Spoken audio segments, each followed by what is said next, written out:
Okay, so this is Dale Ritterbush's poem Conversation, which is on page 26 of the course pack. And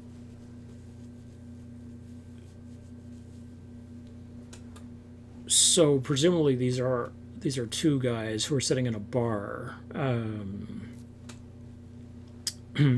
at the bar. Who knows? He says, "You've never seen anything unless you've seen a man hit in the chest with an RPG round."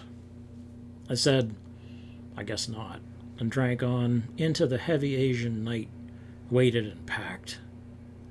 I thought how many times you could say, "You've never seen anything unless you've seen," and then go on, just fill in the blanks. An F4 Phantom drop napalm along a tree line, an illumination round light up the perimeter as night probes catch in the outer defenses. Body bags lined up at the edge of the road, pad, rotors rippling the plastic as they descend.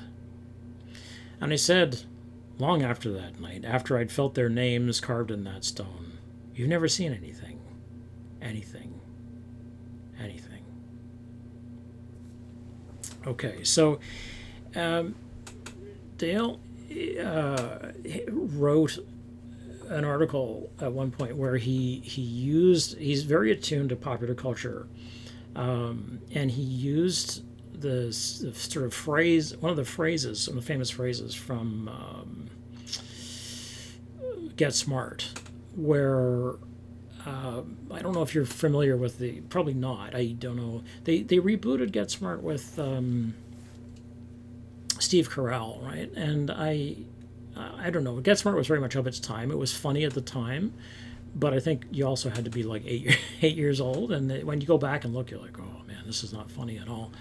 It's very stagey and it's very slow paced. I mean, we've really speeded things up a great deal. But one of the things that Get Smart was famous for was that he would get caught in some kind of trap, and then he would say, there are 30 ferocious agents just outside the door, and the enemy would say, "Oh, please, Mr. Smart, do you think I'm going to buy that?" He would say, "Would you believe 10 agents and 3 dogs?" And they would say, they would say, "No, it's ridiculous." You say, "Would you believe, one grandmother and just that kind of thing." So he would saying, "Would you believe? Would you believe?" And Dale really, so he worked this into his like, well, basically, what did McNamara sound like? And so he sort of would pull this together. It's like, would you believe, or Westmoreland, would you believe that we'll be nearly victorious in Vietnam by late 1968? Would you believe late 1969? Would you believe 2010? It's that kind of thing. So this is the same kind of thing where Dale, digs into this ironic stuff here. So here's this guy who's sitting at the bar who's trying to tell war stories, sort of gross you out war stories. And somebody's been hit in the chest with an RPG with a rocket propelled grenade. It's just sort of going to disappear. And so the narrator isn't buying. He's not having any. He's like, I guess not. Like, we're not telling stories. He's seen enough, and he doesn't need to hear somebody else's horror stories, right? So, and then he begins to think about, how many times, what has he seen in Vietnam? You've never seen anything unless you've seen. And then he lists some of the things that he's seen, a napalm drop, illumination rounds, night probes, the body bags lined up by the pad as the helicopters come to take them away. And then he jumps ahead. The narrator jumps ahead and says, "I said long after that night." So this is after I'd felt their names carved in that stone. So this is the Vietnam Memorial, the wall. I'll put in an image of it here. This is the black memorial to Vietnam. And as I think I've talked about this, it's very, very touching and very impressive. I do recommend going to see it. If you're in Washington, please go and see this thing. It's one of the most remarkable pieces of sculpture in the late 20th century. And it had a huge impact on the way that war memorials were going to be made after this. I mean, it changed everybody's ideas, notions of sort of what was coming. And so here he is touching the hands of the engraved dead, names of the engraved dead on the wall.